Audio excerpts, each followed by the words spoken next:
તો આ તરફ ગીર સોમનાથમાં એક પોસ્ટમેનની ધરપકડ કરવામાં આવી છે। પોસ્ટમેનની ધરપકડ જે રીતે કરવામાં આવી તેને લાખો રૂપિયાની ઉચાપત કર્યાનો આરોપ।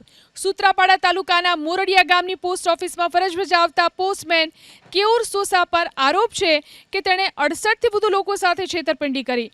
પોસ્ટમેને લોકો પાસેથી પૈસા લઈ રસીદ તો આપી, પરંતુ આ પૈસા પોસ્ટ ઓફિસમાં જમા ન કરાવ્યા।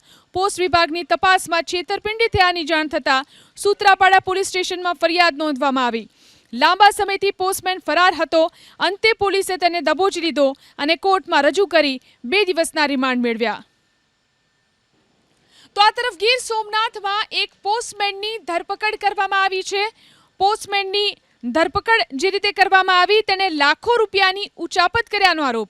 સૂત્રાપાડા તાલુકાના મોરડિયા ગામની પોસ્ટ ઓફિસમાં ફરજ બજાવતા પોસ્ટમેન કેયુર સોસા પર આરોપ છે કે તેણે 68 થી વધુ લોકો સાથે છેતરપિંડી કરી।